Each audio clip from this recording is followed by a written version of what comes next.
40 വർഷം എന്ന് പറയുമ്പോൾ അത് നമ്മുടെ പുതിയ കാലത്തെ ഒരു ഇതുമായിട്ട് നമ്മൾ തട്ടിച്ചു നോക്കുമ്പോൾ വലിയ മാറ്റമാണ്. കാരണം അത് ടെക്നോളജി പരമായിട്ട് ആശയവിനിമയ രംഗത്ത് വന്നിട്ടുള്ള മാറ്റങ്ങൾ, അങ്ങനെ പലതരത്തിൽ നമ്മൾ നോക്കുമ്പോൾ നമ്മുടെ നാട്ടിലുണ്ടായ വികസനത്തിൻ്റെ സംഭവം നോക്കുമ്പോൾ, വിദ്യാഭ്യാസത്തിൽ വന്നിട്ടുള്ള മാറ്റങ്ങളൊക്കെ നോക്കുമ്പോൾ വലിയ മാറ്റമാണ്. 40 വർഷം എന്ന് പറഞ്ഞാൽ അത് ചരിത്രത്തിലൊരു വലിയ മാറ്റത്തിൻ്റെ ഒരു പരിവർത്തനത്തിൻ്റെ ഒരു ഘട്ടമാണ് 40 വർഷം എന്ന് പറയുന്നത്. എനിക്ക് തോന്നുന്നു ഞാൻ 5ാം ബാച്ചുകാരനായിട്ടാണ് ദാറുൽ ഹുദയിൽ പിന്നെ അഡ്മിഷൻ നേടുന്നത്. അന്ന് ബ്രാഞ്ചുകളില്ല, ഓഫ് ക്യാമ്പസുകളില്ല. ഒരു ദാറുൽ ഹുദ എന്ന് പറയുന്ന ആ ഒരു അക്കാഡമിയാണ് അന്ന്. അപ്പോൾ അത് ഇപ്പോൾ കോളേജ് ദാറുൽ ഹുദ യൂണിവേഴ്സിറ്റിയായി, അതിന് ഓഫ് ക്യാമ്പസുകളായി, അതേപോലെ ബ്രാഞ്ചുകളായി. കേരളത്തിനകത്ത് ഒരുപാട് സ്ഥാപനങ്ങൾ, അതേപോലെ പുറത്ത് ഒരുപാട് സ്ഥാപനങ്ങൾ. അപ്പോൾ ഒരു വലിയ എന്താ പറയുക, ഒരു പ്രസ്ഥാനം എന്ന് പറയുന്നത് പോലെ ഒരു വലിയ മൂവ്മെൻ്റായിട്ട് ദാറുൽ ഹുദ മാറി എന്നുള്ളതാണ്. അപ്പോൾ ഈ ഒരു 40 വർഷം കൊണ്ട് ഉണ്ടായിട്ടുള്ള ഒരു മാറ്റത്തെ അടയാളപ്പെടുത്തുമ്പോൾ എനിക്ക് തോന്നുന്നൊരു കാര്യം, നമ്മുടെ ഈ ആശയവിനിമയ മാധ്യമ മേഖലയിലുണ്ടായിട്ടുള്ള ഒരു വലിയ മാറ്റം, അത് നമ്മുടെ ഈ പുതിയ പുതിയ ടെക്നോളജികൾ വരുന്നു, പുതിയ പുതിയ സമൂഹ മാധ്യമങ്ങൾ വരുന്നു, അതേപോലെ ശാസ്ത്രത്തിൻ്റെ വലിയ വലിയ കണ്ടുപിടുത്തങ്ങൾ വരുന്നു. അതിൻ്റെയൊക്കെ ഒരു ഒരു എന്താ പറയുക, അതിനനുസരിച്ച് നമ്മളുടെ ഈ ഒരു ആശയവിനിമയത്തിൻ്റെ ഒരു കാര്യം നോക്കുമ്പോൾ യഥാർത്ഥത്തിൽ നമ്മൾ പാരമ്പര്യമായിട്ട് നമുക്കറിയാവുന്ന പല ആശയവിനിമയ മാർഗങ്ങളുണ്ട്. ഇപ്പോൾ ഒരു ദഅ്വ എന്ന് പറയുമ്പോൾ, ഒരു പ്രബോധനത്തിൻ്റെ കാര്യങ്ങൾ പറയുമ്പോൾ നമ്മൾക്കറിയാവുന്ന ഒരു പാരമ്പര്യമായിട്ടുള്ള ഒരു കാര്യമെന്ന് പറഞ്ഞാൽ, അതായത് നമ്മൾ പ്രസംഗിക്കുന്നു, ക്ലാസ് എടുക്കുന്നു, ആ ഒരു തരത്തിൽ നിന്നൊക്കെ മാറിയിട്ട് നമ്മളുടെ ലൈഫിൽ നമ്മൾ എന്താണോ അതിലൂടെ നമുക്ക് ആശയവിനിമയം നടത്തുക, അതിലൂടെ നമ്മൾ സന്ദേശം പ്രചരിപ്പിക്കുക, അതിലൂടെ നമ്മുടെ പ്രബോധന പ്രവർത്തനം നടത്തുക എന്നുള്ള തരത്തിലേക്ക് ഉള്ള ഒരു വലിയ മാറ്റമാണ് ഈ 40 വർഷം കൊണ്ടുണ്ടായിട്ടുള്ളത് എന്ന് തോന്നുന്നു.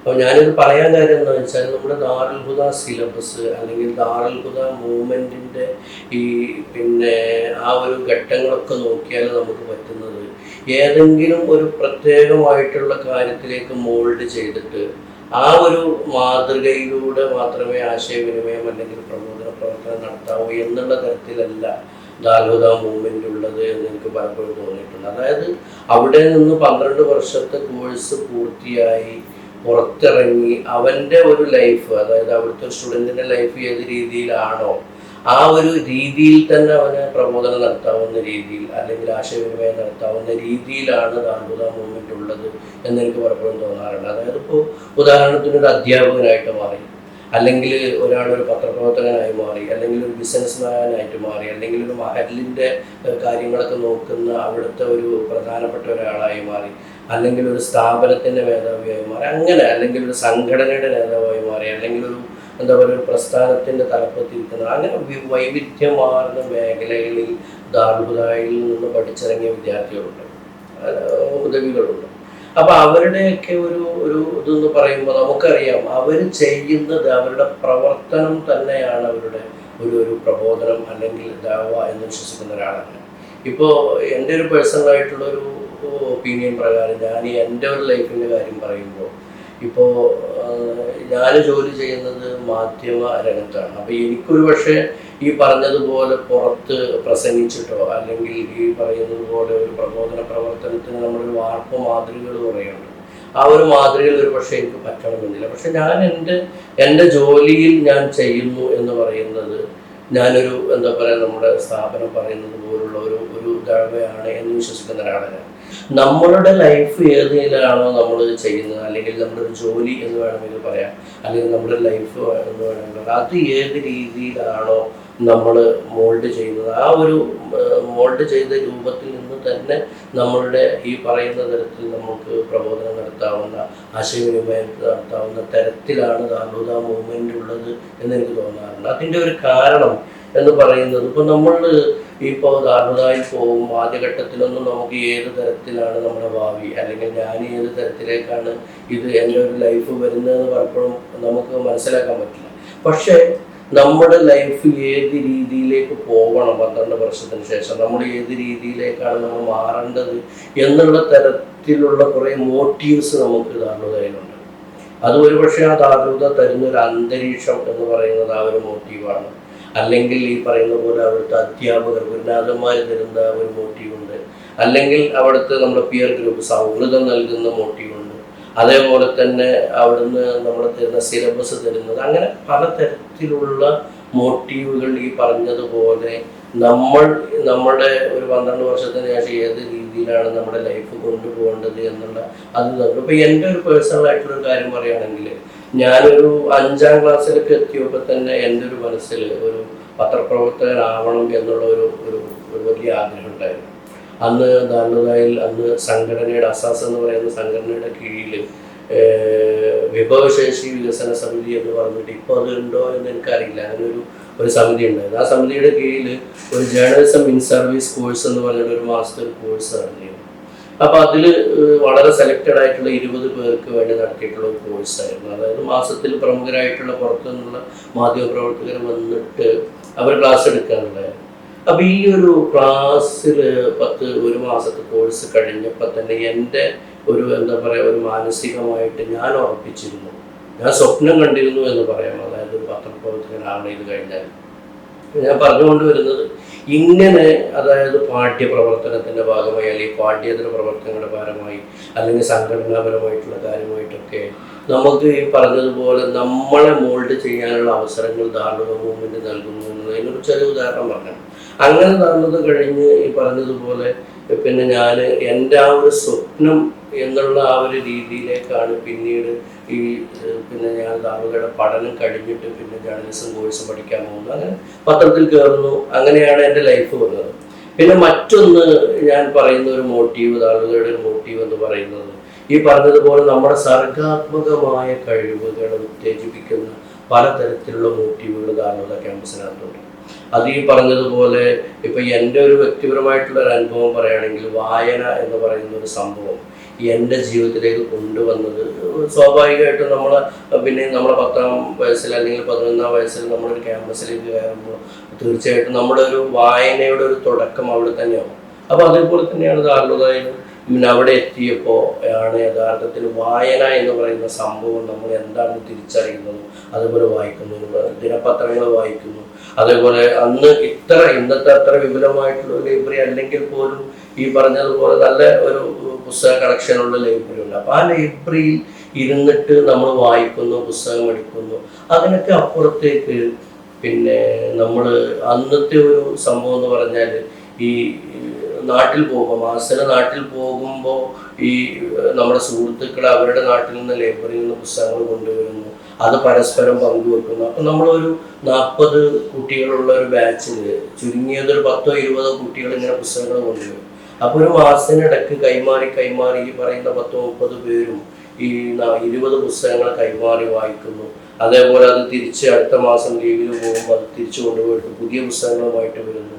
ഇങ്ങനെയുള്ള ഒരു പ്രക്രിയ അതിന് ഈ ഒരു മോട്ടീവിന് പിന്നിലുണ്ട്. പിന്നെ അന്നത്തെ ഒരു വായന എന്ന് പറഞ്ഞാൽ കിട്ടുന്ന സമയത്തൊക്കെ വായിക്കുക, കിട്ടുന്നത് എന്തും വായിക്കുക എന്നുള്ള തരത്തിലാണ്. അതായത് വായന ശരിക്കും പറഞ്ഞാൽ ഇപ്പോൾ എൻ്റെ ഒരു ജീവിതത്തിലുള്ള ഒരു വായന എന്ന് പറഞ്ഞാൽ 2 ഘട്ടത്തിലാണ്. ഒന്ന്, അന്നത്തെ ഒരു വായന എന്ന് പറഞ്ഞാൽ ഞാൻ നേരത്തെ പറഞ്ഞതുപോലെ കിട്ടുന്നത് എന്തും വായിക്കുക, കിട്ടുന്ന സമയത്തൊക്കെ വായിക്കുക എന്നുള്ളതാണ്. അതായത് നമുക്ക് എപ്പോൾ സമയം കിട്ടിയോ അപ്പോൾ എന്താണ് കയ്യിൽ കിട്ടിയോ അത് വായിക്കുക. അത് ഇന്നതാണ്, ഫിക്ഷനാണ്, നോൺ ഫിക്ഷനാണ്, ആത്മകഥയാണ്, നോവലാണ്, ആ ഒരു തരത്തിലുള്ള വിവേചനം അങ്ങനെയൊന്നുമില്ല. നമുക്ക് കിട്ടുന്നതൊക്കെ വായിക്കുക എന്നുള്ളത്. അതിൻ്റെ ഭാഗമായിട്ടുള്ളൊരു വായന എന്ന് പറഞ്ഞാൽ ആ ഒരു വായനയിൽ നിന്ന് നമ്മൾ കഥാപാത്രങ്ങളെ കുറിച്ച് ചർച്ച ചെയ്യുന്നു, നമ്മുടെ സുഹൃത്തുക്കൾ കൂടിയിട്ട് നമ്മൾ കഥകൾ ചർച്ച ചെയ്യുന്നു, പുസ്തകത്തെ കുറിച്ച്. ആ ഒരു ഘട്ടം കഴിഞ്ഞതോടുകൂടി ആ ഒരു ഘട്ടത്തിൻ്റെ കൂടെ തന്നെയാണ് യഥാർത്ഥത്തിൽ അവിടെ കയ്യെഴുത്ത് മാസികകൾ വരുന്നത്. അന്ന് ഇന്നത്തെ പോലെ ഇത്ര അഡ്വാൻസ്ഡ് അല്ല, പ്രിന്റഡ് ആയിട്ട് ഇറങ്ങില്ല. അന്ന് ഓരോ പേജും നമ്മൾ സ്കെച്ച് പേന കൊണ്ട് ബോർഡർ ഇട്ട് മനോഹരമാക്കി നല്ല കയ്യക്ഷരത്തിൽ എഴുതുന്നൊരു മാഗസിനാണ്. അതും മാസത്തിൽ 1 ഇറങ്ങുന്നു, 4 ഭാഷയിൽ ഇറങ്ങുന്നു. വിഭാഗം, ദി ഡൗൺ, അതേപോലെ ആഫ്താബ്, അതേപോലെ പിന്നെ അറബിൽ അൽഹുദ, ഇങ്ങനെ 4 ഭാഷയിലായിട്ട് ഇതിറങ്ങുന്നു. അപ്പോൾ ഇതിൽ എഴുതുക എന്നുള്ളത് അന്നത്തെ ഒരു വലിയ അഭിമാന പ്രശ്നമാണ്. നമ്മൾ ആലോചിക്കേണ്ട ഒരു കാര്യം, ഇപ്പോഴത്തെ ഒരു തലമുറ എത്രമാത്രം അതിന് ഉൾക്കൊള്ളുന്നു തോന്നുന്നില്ല. കാരണം അന്ന് ഒരു കയ്യെഴുത്ത് മാഗസിനിൽ കയ്യക്ഷരത്തിൽ മാസത്തിൽ 1 തവണ ഈ ഒരു മാസികയിൽ നമ്മുടെ ഒരു കവിത വരുന്നു എന്ന് പറയുന്നത് വലിയൊരു അഭിമാന പ്രശ്നമാണ്. അതിൽ വരാൻ വേണ്ടി നമ്മൾ ഈ പറഞ്ഞതുപോലെ എത്രമാത്രം നമുക്ക് മാറ്റി എഴുതാൻ പറ്റും അങ്ങനെ മാറ്റി എഴുതുന്നു, ശ്രമിക്കുന്നു. അങ്ങനെ ഒരു കയ്യെഴുത്ത് മാസികയുടെ ഒരു വലിയ വിപ്ലവം ഈ ഒരു മൂവ്മെന്റിന്റെ ഭാഗമാണ് എന്ന് എനിക്ക് തോന്നാറുണ്ട്. ഈ കയ്യെഴുത്ത് മാഗസിൻ പറയുമ്പോൾ എനിക്ക് തോന്നുന്ന വേറൊരു കാര്യം പറയാനുള്ളത്, അന്ന് നമ്മൾ ഔദ്യോഗികമായിട്ട് 4 ഭാഷയിൽ മാഗസിൻ ഇറങ്ങി, കയ്യെഴുത്ത് മാസിക ഇറങ്ങിയെങ്കിൽ പോലും ഈ ഓരോ ക്ലാസ്സിനും ഓരോ മാസിക എന്നുള്ള നിലയ്ക്ക് ഞങ്ങളൊക്കെ ഇറക്കിയിരുന്നു. എൻ്റെ ക്ലാസ്സിൽ ഞങ്ങളുടെ 5ാം ബാച്ചിലൊക്കെ എന്ന് പറഞ്ഞാൽ കൂടുതൽ ഒരു വായനയും സർഗാത്മകമായ ഒരു ശേഷിയും കഴിവും താല്പര്യവും ഒക്കെ ഉള്ള ഒരു ബാച്ചാണ്. അപ്പം അതുകൊണ്ട് തന്നെ ഒരു ബെഞ്ചിന് ഒരു കയ്യെഴുത്ത് മാസിക എന്നുള്ള തരത്തിൽ പോലും ഞങ്ങൾക്കുണ്ടായിരുന്നു. പിന്നെ അവിടെ നിന്നാണ് യഥാർത്ഥത്തിൽ നമ്മൾ ഈ ഒരു കയ്യെഴുത്ത് മനസ്സിൽ എഴുതിയ ഈ ഒരു പരിചയം അല്ലെങ്കിൽ അതിൻ്റെ ഒരു ഊർജം, അതിൽ നിന്നാണ് യഥാർത്ഥത്തിൽ നമ്മൾ പുറത്തേക്ക് എഴുതുന്നത്. പുറത്തെ വാരാന്ത പതിപ്പുകൾ, മാഗസിനുകൾ, അതേപോലെ ആഴ്ച പതിപ്പുകളിലേക്ക് കഥകളും കവിതകളും ഫീച്ചറുകളൊക്കെ എഴുതുന്ന ഈ ഒരു ഊർജത്തിൽ നിന്നാണ്. അങ്ങനെ ഇതിൽ അന്ന് ഈ പറഞ്ഞതുപോലെ നമ്മൾ എഴുതിയതൊക്കെ അയച്ചു കൊടുക്കുക. ഈ ഒരു 10 ഒക്കെ അയച്ചു കൊടുക്കുമ്പോൾ ഒരു 1 2 ഒക്കെ വന്നാലായി. അതും മാസങ്ങളിൽ നമ്മൾ കാത്തിരുന്നിട്ടൊക്കെയാണ് വരുന്നത്. അന്ന് എന്ന് പറഞ്ഞാൽ നമുക്ക് പബ്ലിഷിങ്ങിന് ഇന്നത്തെ പോലെ അവസരങ്ങളില്ല. ഇന്ന് നമുക്കിപ്പോൾ ഞാനിപ്പോൾ ഒരു കവിത എഴുതിയാൽ അല്ലെങ്കിൽ ഒരു കഥ എഴുതിയാൽ അടുത്ത ഒരു സെക്കൻഡിൽ എൻ്റെ സമൂഹ മാധ്യമ അക്കൗണ്ട് വഴി എനിക്കത് ലോകത്തിന് മുമ്പിൽ പബ്ലിഷ് ചെയ്യാനുള്ള സാധ്യതയാണ്. അതായത് എൻ്റെ വിരൽത്തുമ്പിൽ സാധ്യതകളുടെ ഒരു വലിയ ലോകമാണ്. അന്ന് അതേപോലെയല്ല. നമ്മളൊന്ന് എഴുതിയാൽ നമുക്ക് ഇതേപോലെ വളരെ ലിമിറ്റഡ് ആയിട്ടുള്ള സാധ്യതകൾ മാത്രമേ ഉള്ളൂ. ആ കാലത്ത് നമുക്കിങ്ങനെ നമ്മളുടെ, അതായത് പുതുമുഖങ്ങളുടെ അല്ലെങ്കിൽ എഴുതി തെളിയാത്ത ആളുകളുടെ കഥകളും കവിതകളൊക്കെ പ്രസിദ്ധീകരിക്കാൻ വളരെ വിരളാണ്. അപ്പം ഇതിൽ തമാശ ഉണ്ടായത്, ഒരു ദിവസം ഇതേപോലെ ഞാൻ ക്ലാസ്സിലിരിക്കുമ്പോൾ നമ്മുടെ ഇപ്പോഴത്തെ അന്നത്തെ മാനേജറായിരുന്ന ഷംസുക്ക എന്നെ വിളിച്ചിട്ട് അധ്യാപകൻ ക്ലാസ് എടുത്തുകൊണ്ടിരിക്കുകയാണ്. അപ്പോൾ എന്നെ വിളിച്ചിട്ട് പറഞ്ഞു, ഓഫീസിലേക്ക് വിളിക്കുന്നുണ്ട് ഷംസുവിനെ എന്ന് പറഞ്ഞു. ഒരാമത്തെ ഒരു ക്ലർക്ക് സിദ്ദീഖ് എന്ന് പറയുന്ന സിദ്ദീഖാക്കാൻ ഞങ്ങൾ വിളിക്കുന്ന മുമ്പ് വന്നിട്ട് ക്ലാസ്സിൽ വന്നിട്ട് പറഞ്ഞു, ഷംസുവിനെ വിളിക്കുന്നുണ്ട്, മാനേജർ വിളിക്കുന്നുണ്ട്. അപ്പോൾ സാധാരണ രീതിയിൽ എന്നെ വിളിപ്പിക്കാറ് എന്തെങ്കിലും ഈ പറയുന്ന കുസൃതി കച്ചറ അന്നത്തെ ആ ഒരു ഇതിനായിരിക്കും വിളിപ്പിക്കുക. അപ്പോൾ ശരിക്കും ഞാൻ പേടിച്ചിട്ടാണ് ഓഫീസിലേക്ക് പോകുന്നത്. അപ്പോൾ അവിടെ ഓഫീസിലെ മാനേജർ ഇരിക്കുന്നുണ്ട്, ബാക്കി ആളുകളൊക്കെ ഇരിക്കുന്നുണ്ട്. മാനേജർ അന്നത്തെ ലാൻഡ് ഫോണിൻ്റെ ഈ ഡയൽ പിടിച്ചിങ്ങനെ ഇരിക്കുന്നുണ്ട്. അപ്പോൾ എന്നോട് പറഞ്ഞു, ആ ഷംസു പറഞ്ഞു, നിനക്ക് ചന്ദ്രിക എന്നൊരു ഫോണുണ്ട്. അപ്പം എൻ്റെ പേടിയൊക്കെ മാറിയിട്ട് ഞാൻ ഉള്ളിൽ ഭയങ്കര സന്തോഷിച്ചിട്ട് എൻ്റെ അഭിമാനം ഇങ്ങനെ പുറത്തു വന്നു. ചന്ദ്രിക എന്ന എഡിറ്റർ എന്നെ വിളിക്കുകയാണ് നേരിട്ട്. അപ്പോൾ അന്ന് ചെറിയ ക്ലാസ്സിലാണ് പോകുന്നത്. അപ്പോൾ ചന്ദ്രിക എന്നെ വിളിക്കുന്നു എന്നുള്ള ആ ഒരു വലിയ അഭിമാനബോധത്തോടു കൂടി ഞാൻ പിന്നെ ഫോൺ എടുത്തിട്ട് എന്നോട് അവിടെ ചോദിച്ചു, ഷംസുദ്ദീനാണെന്ന് ചോദിച്ചാൽ അതേ പറഞ്ഞു. അപ്പം എന്നോട് പറഞ്ഞു, നിങ്ങൾ എന്ത് പരിപാടിയാണ് ചെയ്യുന്നത്? ഇങ്ങനെയാണ് നിങ്ങൾ വിദ്യാർത്ഥികളാകുമ്പോൾ നിങ്ങൾക്കൊരു കുറച്ച് നിലവാരം വേണ്ടേ, എന്താണ് നിങ്ങൾ ചെയ്യുന്നത്? അപ്പോൾ എനിക്ക് മനസ്സിലായില്ല, എന്താണ് കാര്യം എന്ന് ഞാൻ ചോദിച്ചു. അപ്പോൾ എന്നോട് പറഞ്ഞു, നിങ്ങൾ ഈ ആഴ്ചത്തെ വാരാന്ത പതിപ്പ് കണ്ടോ എന്ന് ചോദിച്ചു. അപ്പോൾ ഞാൻ പറഞ്ഞു, സാർ കണ്ടു, അതിൽ എൻ്റെ കവിത ഉണ്ടായിരുന്നു, നന്നായിരുന്നു. കവിതയൊക്കെ നന്നായി, പക്ഷേ ഈ പ്രാവശ്യത്തെ വാരാന്ത്യ മാധ്യമം കണ്ടോ എന്ന് ചോദിച്ചു. അപ്പോൾ ഞാൻ പറഞ്ഞു, സാർ അത് കണ്ടിട്ടില്ല. അപ്പം ഞാനത് കണ്ടിട്ടില്ലായിരുന്നു. ചന്ദ്രിക വാരാന്ത പതിപ്പിൽ എൻ്റെ കവിത വന്ന് ഞാൻ കണ്ടിട്ടുണ്ടായിരുന്നു. അപ്പോൾ വാരാന്ത്യ മാധ്യമത്തിൽ വന്ന് കണ്ടില്ല എന്ന് ചോദിച്ചു. അപ്പോൾ പറഞ്ഞില്ല സാർ, നിങ്ങൾ ഒരേ കവിത ഒരേ പേരിൽ ഒരു അക്ഷരം പോലും മാറ്റാതെ 2 പ്രസിദ്ധീകരണങ്ങൾക്ക് അയക്കുകയാണോ? ഇനി നിങ്ങളുടെ ഒരു കവിത ഞങ്ങൾ പ്രസിദ്ധീകരിക്കില്ല എന്നാണ് ഇയാൾ അവിടുത്തെ എഡിറ്റർ ദേഷ്യം പിടിച്ചിട്ട് പോകാൻ വെച്ചു. അപ്പോഴാണ് ഞാനൊരു തിരിച്ചറിഞ്ഞത്. അതായത് ഞാൻ ഈ ചന്ദ്രയൊക്കെ വെച്ചിട്ട് 2-3 മാസമായിരുന്നു ഈ കവിത. അത് വരില്ല എന്നുള്ള തോന്നൽ അവർ പറഞ്ഞിട്ടൊന്നുമില്ല, കാരണം അന്ന് കമ്മ്യൂണിക്കേഷൻ ഒന്നുമില്ല. അവർ അങ്ങനെ പറഞ്ഞൊന്നുമില്ല. പക്ഷെ ഞാൻ വിചാരിച്ചത് ഇത് വരില്ല, ഇനിയിപ്പോൾ അത് ഏതായാലും എഴുതിയ കവിത എനിക്ക് ഇഷ്ടപ്പെട്ട ഒരു കവിത ആയതുകൊണ്ട് ഞാനത് ഒരു 2 ആഴ്ച മുന്നേ മാധ്യമത്തിന് കൊടുത്തിരുന്നു.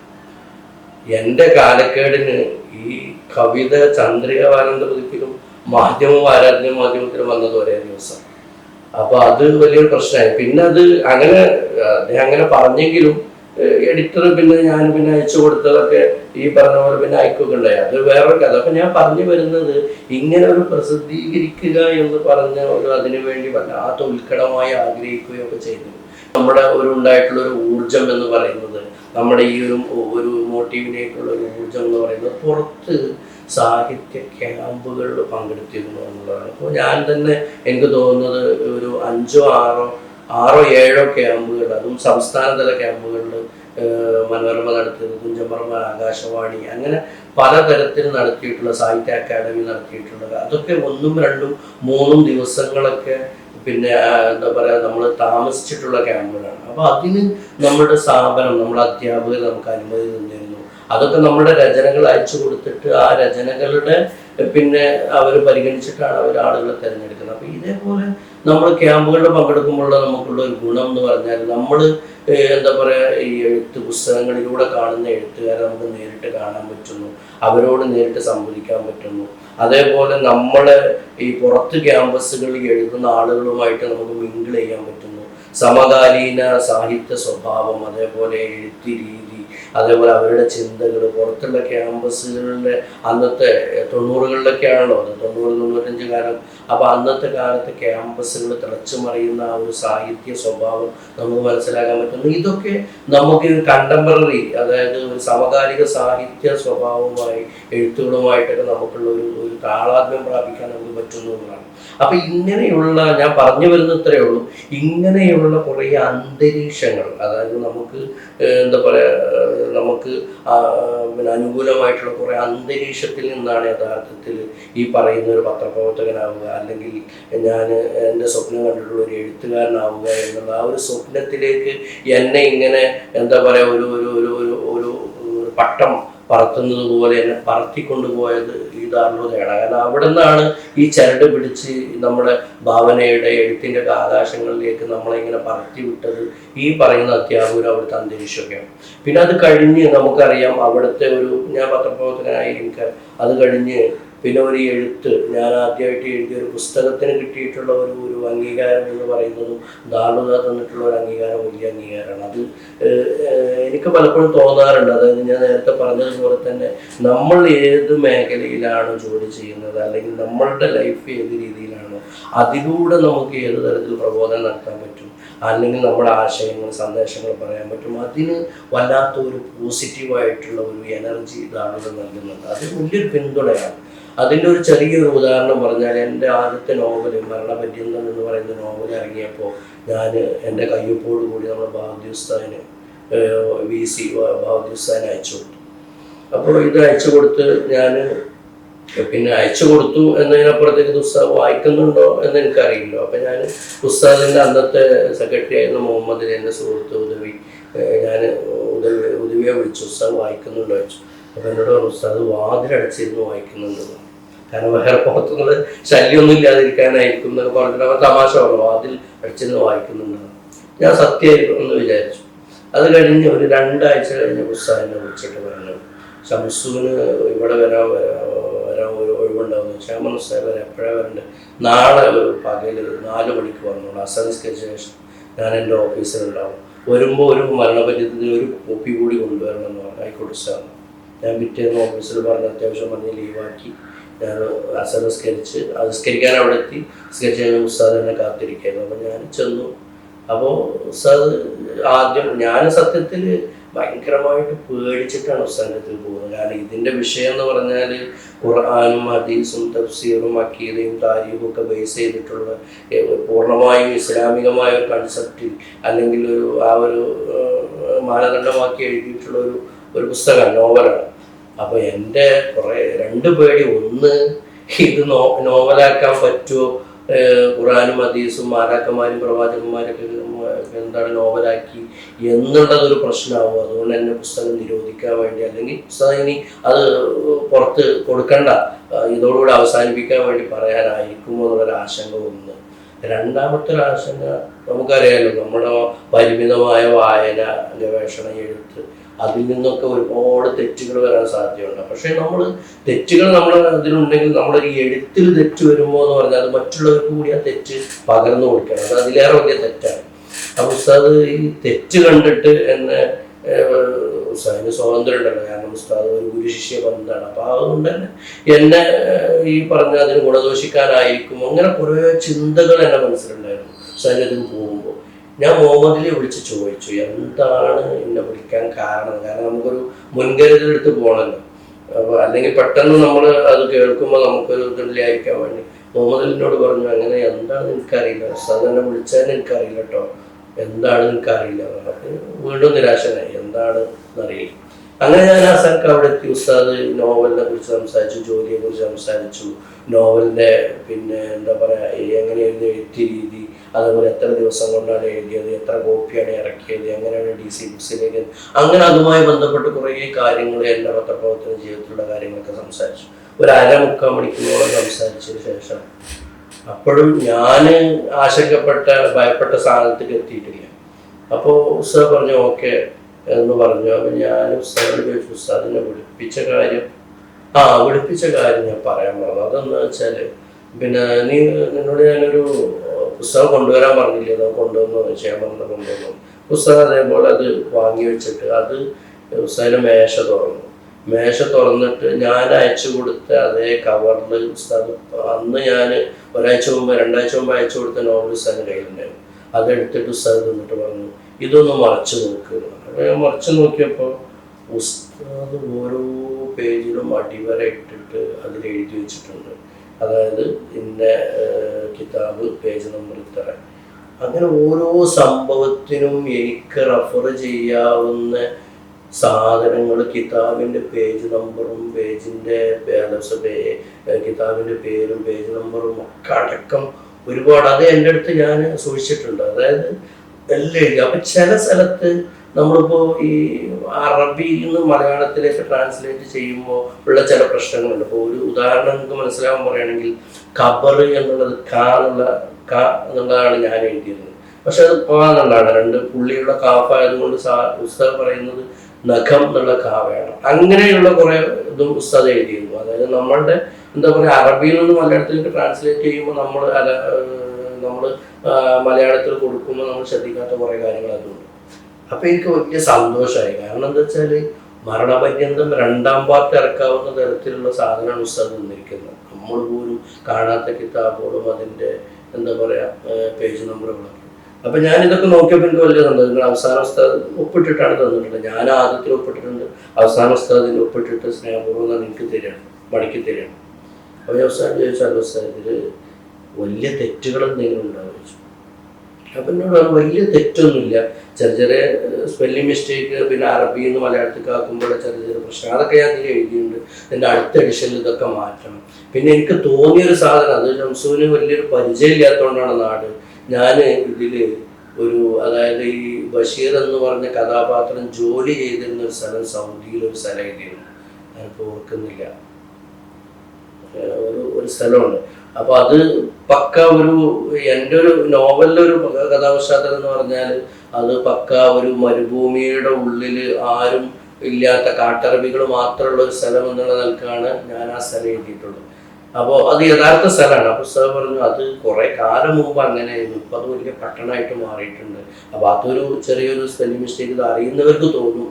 അപ്പോൾ അങ്ങനെ ഒരു പ്രശ്നം എനിക്ക് തോന്നി, വേറെ പ്രശ്നങ്ങളൊന്നുമില്ല എന്ന് പറഞ്ഞത് വലിയ സമാധാനമായി എന്ന് മാത്രമല്ല, ഞാൻ മനസ്സിൽ എന്തൊക്കെയോ ആശങ്കകളായിട്ട് വന്നത് അതുമില്ല. പിന്നെ ഇത് ഞാൻ പറയുന്നത് ഈ ഉസ്താദ് എൻ്റെ പുസ്തകത്തെ പ്രകീർത്തിച്ചു എന്നുള്ളതിൽ മാത്രം ഇരിക്കാനല്ല. അതായത് നമ്മളൊരു ഫസ്റ്റ് പുസ്തകം ഇറങ്ങിയപ്പോൾ അതിന് നിന്നിട്ടൊരു പ്രോത്സാഹനം ഒന്ന് ആലോചിച്ച് നോക്കണം. ഉസ്താദിന് എത്ര തിരക്കുള്ള ഉസ്താദാണ്, എന്നിട്ട് പോലും നമ്മുടെ പുസ്തകം വായിച്ച് അതിനടിവരയിട്ട് ഓരോ പുസ്തകവും ഇതിങ്ങനെ കൂടുതൽ ഇതിൽ നിന്ന് റെഫർ ചെയ്യാനുള്ള പേജ് നമ്പറൊക്കെ ഇട്ട് നമുക്ക് തരുന്നു എന്ന് പറഞ്ഞാൽ ഈ തിരക്കുകൾക്കിടയിൽ എത്ര സമയം അതിനു വേണ്ടി ഞാനെന്ന് പറയുന്ന ഒരു വ്യക്തിക്ക് വേണ്ടി എത്ര സമയം ചെലവഴിച്ചിട്ടുണ്ടോ. എനിക്ക് സത്യം പറഞ്ഞാൽ കണ്ണിന് വെള്ളം പോയി. എന്നിട്ട് എനിക്ക് തോന്നുന്നു ഞാൻ ഇപ്പോഴും എൻ്റെ ഷോക്കേസിൽ ഒരു അവാർഡ് പോലെ, ഒരു നിധി പോലെ ആ പുസ്തകം ഇപ്പോഴും സൂക്ഷിച്ചിട്ടുണ്ട്. അപ്പം ഞാൻ പറയുന്നത് ഇതാണ്. പിന്നെ ഇതോടുകൂടി അവസാനിപ്പിക്കുന്നില്ല. പിന്നെ ഉസ്താദ് 2 ദിവസം കഴിഞ്ഞിട്ട് എൻ്റെ മൊബൈലിലേക്ക് വിളിക്കും, അതെ പിന്നെ നിൻ്റെ അടുത്ത് ഇപ്പോൾ ഈ പുസ്തകം എടുക്കാവുന്ന രീതിയിലാണുള്ളൂ എന്ന് ചോദിക്കും. അപ്പോൾ ഞാൻ പറഞ്ഞു ഞാൻ വീട്ടിലെത്തിയിട്ട് വിളിക്കാം. അപ്പോൾ ഞാൻ വീട്ടിലെത്തിയിട്ട് തിരിച്ചു വിളിക്കും. എന്നിട്ട് പറയും നിൻ്റെ 115-ാമത്തെ പേജിൽ പിന്നെ ദാപത്തുല്ലാത്തതിനെ കുറിച്ച് പറയുന്ന സംഭവം ഉണ്ടല്ലോ, അവിടെ അതിനെക്കാട് കുറച്ചുകൂടി വിശദീകരിച്ചിട്ട് ഇന്ന കിതാബിലുണ്ട്, പേജ് നമ്പർ ഇതാണ്, അവിടെ എഴുതി വെച്ചോ എന്ന് പറഞ്ഞു. സ്ഥിരമായിട്ട് 2-3 ആഴ്ച തന്നെ തുടർച്ചയായിട്ട് വിളിച്ചുകൊണ്ടിരിക്കുക. അപ്പം ഞാൻ പറയുന്നത് ഒരു പ്രോത്സാഹനം എന്നതിനൊക്കെ അപ്പുറത്തേക്ക് വല്ലാത്തൊരു ഊർജ്ജമാണ് അത് തരുന്നത്.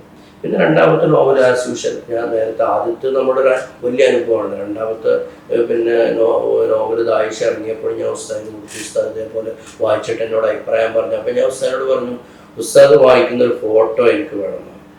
ഉസ്താദ് ഇങ്ങനെ അതിൻ്റെ കവർ പിടിച്ചിട്ടുള്ള ഒരു ഫോട്ടോ എനിക്ക് വേണം. അപ്പം എന്നോട് പറയാം എങ്ങനെ വേണ്ടതെന്ന് വെച്ചാൽ അപ്പോൾ അങ്ങനെ പിടിച്ചു തന്നാൽ മതി. പുസ്തകം വായിക്കുന്ന പോലെ ഒന്നുണ്ട്. എന്നോട് പറഞ്ഞു വീഡിയോ വേണമെന്ന് എന്നോട് നോക്കി ചോദിച്ചു. അപ്പം നമ്മൾ ഉസ്താദ് വീഡിയോ കിട്ടിയാൽ നന്നായിരുന്നു. ഉസ്താദ് കേട്ടോ പുസ്തകത്തെ കുറിച്ച് ഉസ്താദ് തന്നെ പറഞ്ഞു വീഡിയോ ആയിട്ട് എനിക്ക്. ഉസ്താദ് പറഞ്ഞിട്ട് ഞാൻ പിന്നെ അവിടെ നിന്ന് എൻ്റെ മൊബൈലിൽ വീഡിയോ എടുത്തിട്ട് ഞാൻ ഫേസ്ബുക്കിലൊക്കെ ഇട്ടു. അപ്പം ഞാൻ പറയുന്നത് പറഞ്ഞു കൊണ്ടുവരുന്നത് എൻ്റെ പുസ്തകത്തെ മാത്രം അതിനപ്പുറത്തേക്ക് നമ്മൾ ഏത് ഒരു മേഖലയിലാണ് ജോലിയാണെങ്കിലും നമ്മുടെ ഒരു ലൈഫ് ഏത് രീതിയിലാണ് അതിന് ദാറുൽ മൂവ്മെൻറ്റ് നൽകുന്ന ഒരു വലിയ പ്രോത്സാഹനമാണ്. അത് എനിക്ക് കിട്ടിയിട്ടുള്ള എൻ്റെ വ്യക്തിപരമായിട്ടുള്ള ഒരു പ്രോത്സാഹനം ഇതാണ് ഞാൻ പറഞ്ഞത്. ഓരോ വ്യക്തികളും ഒരു ബിസിനസ്സിലുള്ള ഒരാളാണ്, അയാൾക്ക് ദാർഢ്യത കൊടുത്തിട്ടുള്ള പ്രോത്സാഹനം, ആ ബിസിനസ്സിലൂടെ ഏത് തരത്തിൽ പ്രബോധനം നടത്താം, ഏത് തരത്തിൽ അവൻ്റെ ആശയങ്ങളെ അവന് വിനിമയം നടത്താം, അതിന് ദാർഢ്യത മൂവ്മെൻറ്റ് നൽകുന്ന പ്രോത്സാഹനം. ഒരു അധ്യാപകനാണെങ്കിൽ, ഞാൻ നേരത്തെ പറഞ്ഞ ഒരു പണ്ഡിതനാണെങ്കിൽ, ഒരു മഹല്ല് സാരഥിയാണെങ്കിൽ, ഒരു സംഘടനാ നേതാവാണെങ്കിൽ, അല്ലെങ്കിൽ ഒരു സ്ഥാപന മേധാവിയാണെങ്കിൽ, വൈവിധ്യമാർന്ന അല്ലെങ്കിൽ ഒരു ഈ പറയുന്നത് പോലെ വലിയൊരു ഗവേഷകനാണെങ്കിൽ, അല്ലെങ്കിൽ പുറത്തൊരു യൂണിവേഴ്സിറ്റിയിലെ വലിയ സ്കോളറാണെങ്കിൽ, ഇങ്ങനെ വൈവിധ്യങ്ങളാർന്ന തരത്തിലേക്ക് ദാർഢ്യതയുടെ മൂവ്മെൻറ്റ് പിന്നെ മാറിയിട്ടുണ്ട്. നമ്മൾ സ്വപ്നം കണ്ട ആ ഒരു 40 വർഷം മുമ്പ് തുടങ്ങുമ്പോൾ സ്വപ്നം കണ്ട ആ ഒരു സ്വപ്നമല്ല യഥാർത്ഥത്തിൽ ഇപ്പോൾ ഉള്ളത്. ആ ഒരു സ്വപ്നം പടർന്ന് പന്തലിച്ച് അതിൻ്റെ ഏറ്റവും വലിയ പുതിയ കാലത്തിൻ്റെ വൈവിധ്യമാർന്ന വഴികളിലേക്ക് ദാർഢ്യത മാറിയിട്ടുണ്ട്. അപ്പം നമ്മളുടെ ആ ഒരു വൈവിധ്യമാർന്ന വഴികളിലേക്ക് മാറുമ്പോൾ ഓരോ മാറ്റത്തിനും അനുസരിച്ച് ദാർഢ്യത മൂവ്മെൻറ്റിൻ്റെ അതിൻ്റെ ഒരു സ്വാതന്ത്ര്യവും അല്ലെങ്കിൽ അതിൻ്റെതായുള്ള വൈവിധ്യവും മാറിക്കൊണ്ടിരിക്കുന്നു എന്നുള്ളതാണ്.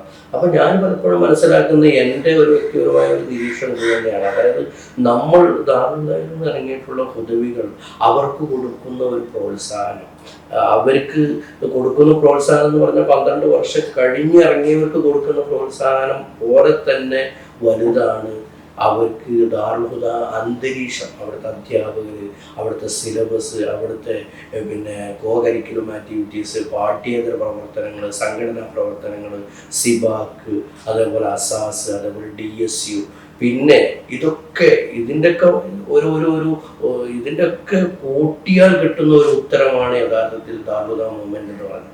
ഇത് പലതരത്തിലുള്ള ക്രിയകളാണ്. സിബാക്ക് ഒരു തരം ക്രിയയാണ് കണക്കിൻ്റെ ഒരു ഇതിൽ പറയുമ്പോൾ, അസാസ് വേറെയാണ്, DSU വേറെയാണ്, ഗുരുനാഥന്മാർ വേറെയാണ്, അവിടുത്തെ ദാറുൽ അന്തരീക്ഷം നൽകുന്ന ഇതെല്ലാം ഈ അക്കങ്ങളെല്ലാം കൂട്ടിക്കിട്ടുന്ന ഉത്തരമാണ് യഥാർത്ഥത്തിൽ ദാറുൽ മൂവ്മെൻറ്റ് എന്ന് പറയുന്നത്. അതോടൊപ്പം നമ്മൾക്ക് കൂട്ടി വായിക്കേണ്ട, അതിലേക്ക് കൂട്ടേണ്ട കുറേ അക്കങ്ങളാണ് ആദ്യ പ്രവർത്തനങ്ങൾ. അതേപോലെ ദാറുൽ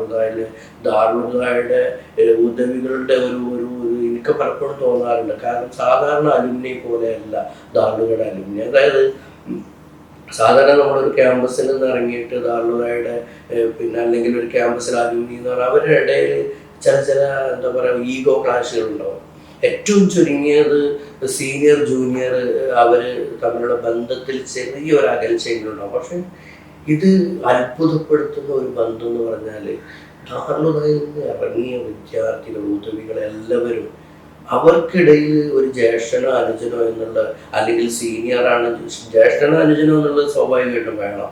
പക്ഷെ അതിനപ്പുറത്തേക്ക് ഒരു ജൂനിയറാണ് അവൻ, ഇന്നലെ ഇറങ്ങിയിട്ടേ ഉള്ളൂ, അല്ലെങ്കിൽ 5 വർഷം മുമ്പ് ഇറങ്ങിയിട്ടുള്ളൂ, ഞാൻ ആദ്യത്തെ ബാച്ചിലുള്ളതാണ്, അല്ലെങ്കിൽ ഞാൻ 5ാമത്തെ ബാച്ചിലുള്ള ആ ഒരു വകതിരിവ്, അല്ലെങ്കിൽ ആ ഒരു സീനിയർ ജൂനിയർ തമ്മിലുള്ള ഒരു ഈഗോ ഞാൻ ഇതുവരെ കണ്ടിട്ടില്ലെന്ന് മാത്രമല്ല, നമ്മുടെ ഒരു ഹാദിയ മൂവ്മെൻറ്റിൻ്റെ അല്ലെങ്കിൽ ഈ ഒരു ദാറുൽ മൂവ്മെൻറ്റിൻ്റെ ഏറ്റവും വലിയ ഒരു അതിൻ്റെ ഒരു ബാക്കി